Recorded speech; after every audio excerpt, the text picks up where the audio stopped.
We unpack. We unpack.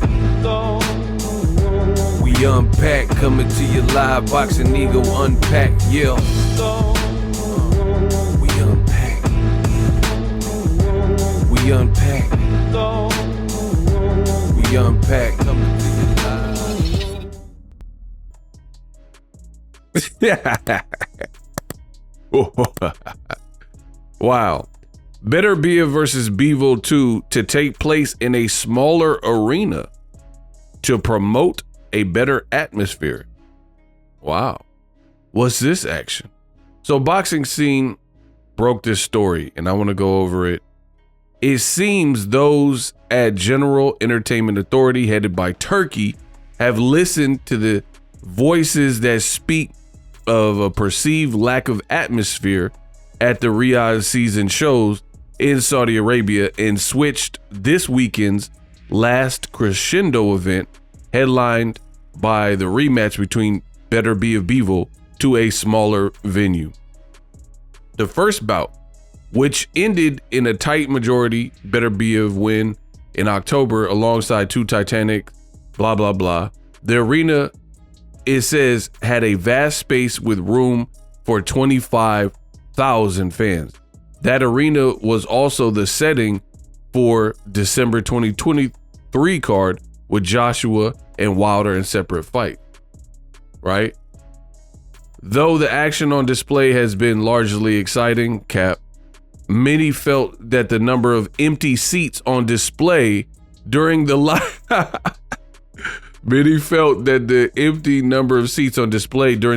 broadcast did not paint the sport in particularly inviting light to the outside world.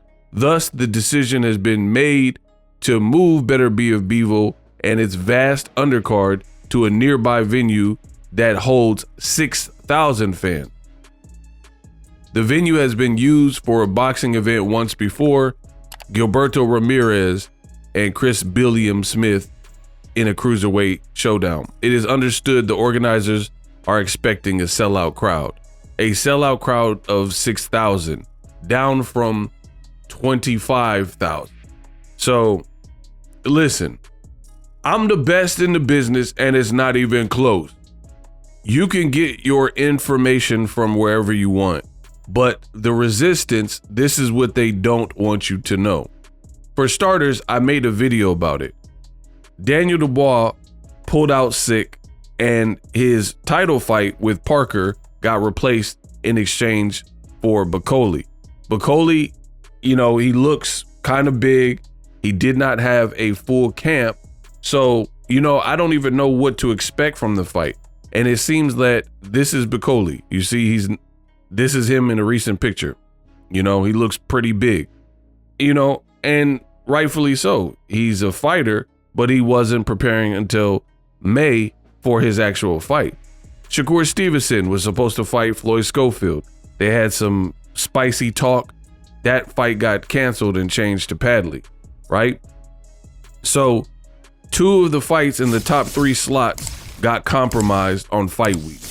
You have people, this compromised media we're now seeing, that they're just like, oh, this is amazing. This is the greatest card. But then they never update their thoughts when calamity and disaster strikes on the card and they lose 2 major fights. Joseph Parker, Bicoli could be solid in theory, but I don't know what type of fight Bicoli will bring off of 2 days notice. And he didn't even make it to the weigh-in because he got this call last minute, had to pack, and now he's taking a 8-10 hour flight, to Riyadh in order to do this fight. So I can't say, people have this wishful thinking in boxing, like, oh, Bicoli's a good fighter, which he is, but he's a good fighter in the fights you've seen, like Jared Anderson, off of a full camp. We don't know how he'll look off of the couch. You see what I'm saying?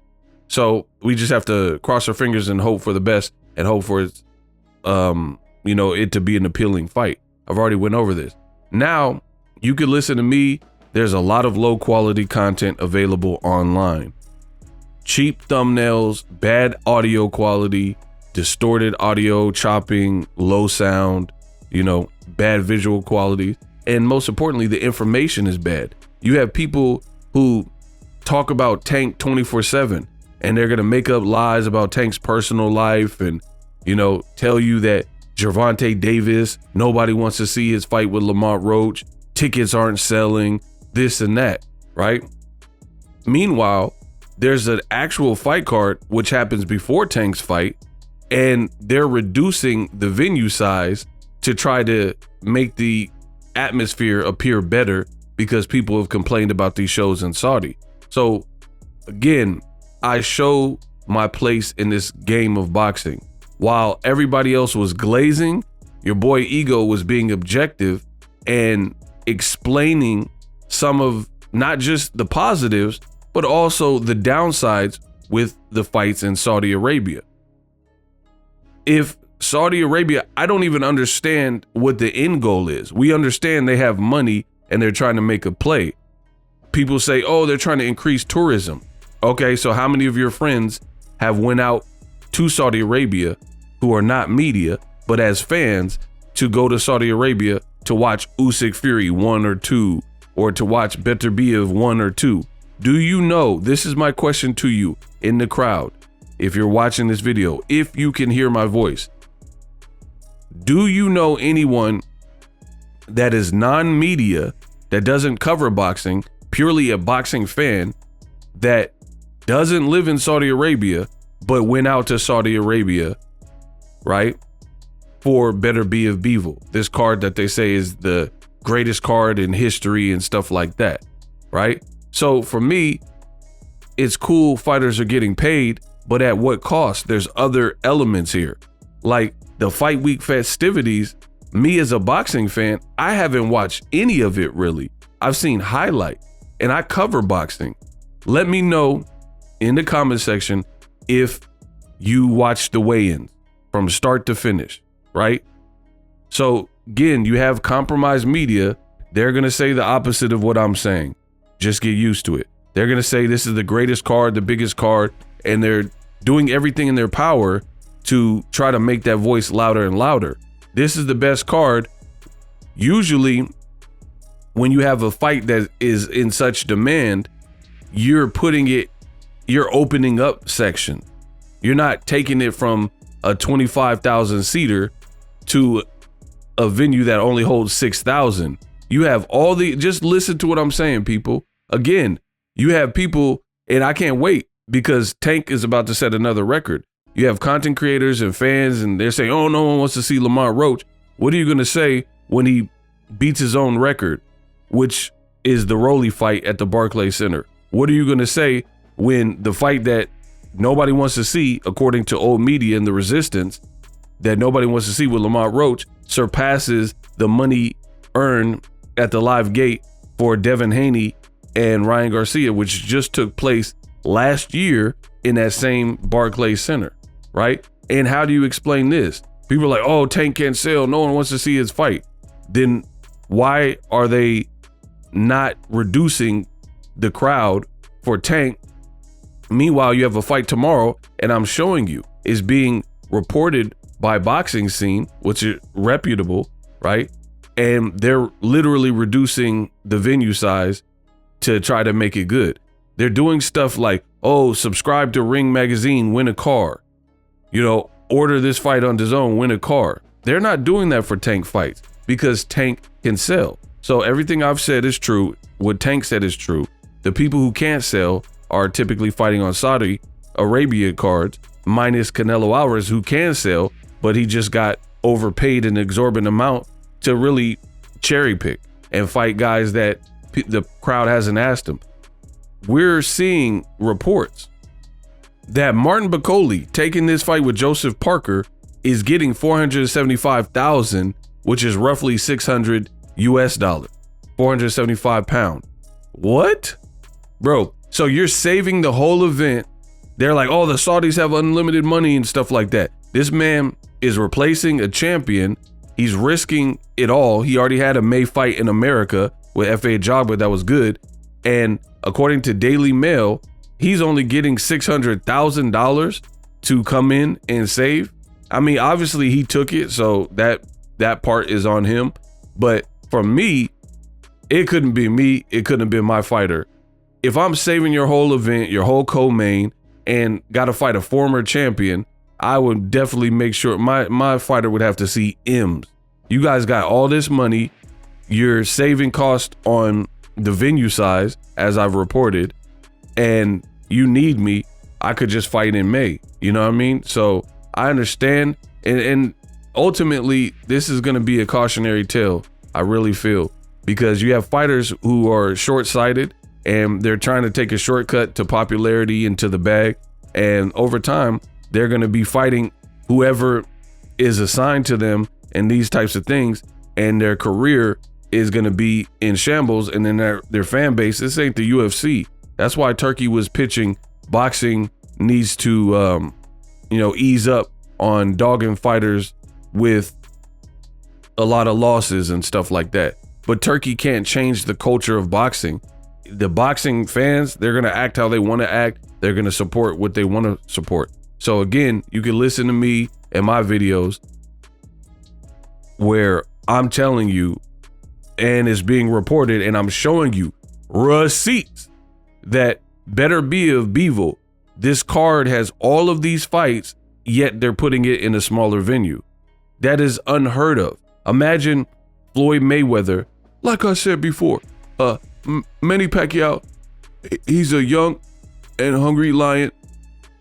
But at the end of the day, I just want to, I believe the 45 is going to fight me, right? Imagine if Mayweather Pacquiao, there was a boxing scene interview or article and the headline read, May Pac is being taken to a smaller venue to better accommodate things, right? So again, I don't even understand what the end goal is. The Saudis, if they want to burn all their bread on these fights, have at it. And not all their bread, because they do have a lot of money. So I'm just saying, if you want to throw money at this, we'll see how long this experiment lasts. But it doesn't look like it's profitable. They said Crawford Madrimov spent upwards of $10 million and lost it. They said the fight, the UFC Riyadh season fight, the Sphere, it had a career high live gate, but it also spent so much money on production to the point where it's not profitable. You know what I mean? Like if your live gate is $20 million, but then it took $30 million to produce this, then you're still in the whole $10 million. So again, you guys said this was the biggest fight card in America or whatever in boxing history. Two of the fights fell out last minute, which hurt the card, despite whatever they tell you. And now they're putting it in a smaller venue, which, if it is the biggest fight card, tell me another big fight card that was highly anticipated where this happened, where they actually took it to a smaller, more quaint interview. That's like if you've seen a rapper and in his heyday, in his prime, he was selling out stadiums and 50,000, 100,000 seaters. And now he's, it looks like he's doing an open mic show with only 1,000 people in the crowd. That's a sign of where you're at. You know what I mean? So they could keep selling cars or giving away cars and all that to try to trick the fans into believing that it's larger than life and spend all this money on lights and, different trailers, cinematic movie trailers. They could keep this propaganda going, hating on Gervonta Davis. Meanwhile, Shakur Stevenson is fighting a construction worker, an electrician, and you're putting it in a smaller venue. But let content creators and fans tell it, let's talk about Tank. Nobody wants to see the Lamont Roach fight. But then the fight that's actually tomorrow is being put in a smaller venue. You don't hear PBC, Amazon Prime complaining about Tank can't sell. The only people who are doing it is the resistant, content creators and boxing fans, right? You have all of these names on this card to be putting it in a smaller venue from the first Beterbiev Bivol fight. So Tank don't have nothing to do with this. PBC don't have nothing to do with this. So it tells you what type of time that people are on. Checkmate.